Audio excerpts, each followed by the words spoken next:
আসসালামু আলাইকুম, নমস্কার। রেহেনাস স্টুডিওতে আপনাদের সকলকে স্বাগত জানিয়ে শুরু করছি আজকের একটা নতুন ভিডিও। আজকের ভিডিওটিতে আমরা এখন কলকাতা থেকে রওনা দিয়েছি হাওড়ার উদ্দেশ্যে। হাওড়া থেকে আমরা যাব খুব কাছে পিঠে একটি জেলা পূর্ব বর্ধমানে। পূর্ব বর্ধমানের একটি ফরেস্ট আছে, ওরগ্রাম ফরেস্ট, সেখানেই আজকে আমাদের গন্তব্য স্থান। হাওড়া থেকে আমরা নিয়েছিলাম শান্তিনিকেতন এক্সপ্রেস। শান্তিনিকেতন এক্সপ্রেসে করে আমরা চলে এসেছি গুসকরা প্ল্যাটফর্মে। গুসকরা হচ্ছে শান্তিনিকেতনের ঠিক আগের প্ল্যাটফর্ম। গুসকরাতে নেমে যাওয়ার পর আমরা এখান থেকে একটা টোটো নিয়ে নেব। টোটো করে ওরগ্রাম ফরেস্ট যেতে লাগে মাত্র 15 থেকে 20 মিনিট। এখন আমরা ওরগ্রাম ফরেস্টে পৌঁছে গেছি। এখন প্রকৃতির সান্নিধ্যে বেশ কিছুক্ষণ কাটাবো।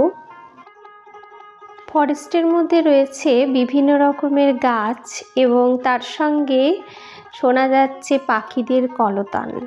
তো এত সুন্দর লাগছে পরিবেশটা, এখানে বসে অনেকটা সময় কাটানো যাবে নিরিবিলিতে। চারিদিকে নির্জন, সেরকম কোনো মানুষের যাতায়াত নেই। এখানে কিছু ভদ্রমহিলা এসছেন, ওনারা এই গাছের ডাল পাতা থেকে জ্বালানি তৈরি করেন, তাই এখানে ওনাদের সাথে একটু কথা বললাম। এই জঙ্গলেরই আশেপাশে ওনারা থাকেন। ফরেস্টের বিভিন্ন জায়গায় ঘুরতে ঘুরতে আমাদের চোখে পড়ল একটা উয়ের ঢিবি, যেটা দেখে কিছুক্ষণের জন্য রামায়ণের বাল্মীকির কথা মনে পড়ে গেল। এরপর আরও একটু ভিতরে যাওয়ার সময় চোখে পড়ল লাল রঙের মাশরুম। এই মাশরুমটা কি বিষাক্ত মাশরুম, না এই মাশরুমটা খাওয়া যায়, সেটা আমার অবশ্য জানা নেই।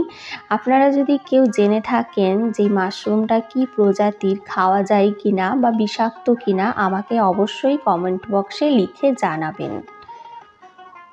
জঙ্গলের মধ্যে অনেক গভীরেও যাওয়া যায়, তো সেই গভীরের উদ্দেশ্যে যাওয়ার জন্য যখন পা বাড়ালাম তখন একটা জায়গায় দেখলাম এক ধরনের মাশরুম, যে মাশরুমটা আমি আগেও দেখেছি এবং এই মাশরুমটা যে আমি ফরেস্টের মধ্যে পেয়ে যাব এটা ভাবতে পারিনি। এতটাই বিখ্যাত এই মাশরুম। এই মাশরুমটার নাম হচ্ছে গ্যানোডার্মা লুসিডাম বা ঋষি মাশরুম। বহু দশক ধরে এটা ওষুধ হিসাবে কাজে লাগানো হয় এই মাশরুমটাকে। এটা শুকনো গাছের কাঠের ওপর বা গাছের মধ্যে এই মাশরুম গভীর জঙ্গলে দেখা যায়। এই মাশরুম খেলে মানুষের দেহে রোগ প্রতিরোধ ক্ষমতাটা বেড়ে যায়, তাছাড়া ব্লাড প্রেশার, ডায়াবেটিস নিয়ন্ত্রণে রাখে, ক্যান্সার ও টিউমার প্রতিরোধ করে, এমনকি কিডনি রোগ প্রতিরোধ করতেও সাহায্য করে। এছাড়া লিভার, ফুসফুসকে সুস্থ রাখে, রক্ত স্বল্পতা কারোর থাকলে সেটা নিরাময় ঘটে।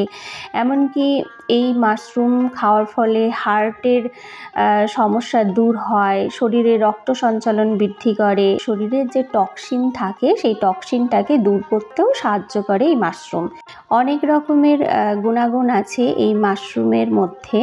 এই মাশরুমের বেশ কিছু তথ্য ওই জন্য আমি তুলে ধরলাম আপনাদের সামনে। অনেকেরই হয়তো এটা অজানা, তো এটা জানানোর জন্যই এইটুকু শেয়ার করলাম। এরপর আমরা চলে গেলাম ফরেস্টের পাশেই একটা রিসর্ট আছে, সেই রিসর্টে। এখানে কেউ যদি নাইট স্টে করতে চায় তো করতে পারে। এটা একটা বার কাম রিসর্ট। রিসর্টটার নাম হচ্ছে সিলভার লাইন রিসর্ট।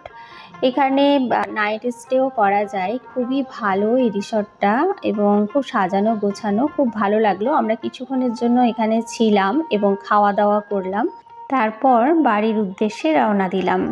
আপনারা যদি কেউ যেতে চান কলকাতা থেকে তাহলে অবশ্যই যান, একটু গিয়ে ঘুরে আসুন এবং জঙ্গলের সান্নিধ্যে থেকে আসুন। আশা করি আপনাদের খুব ভালো লাগবে।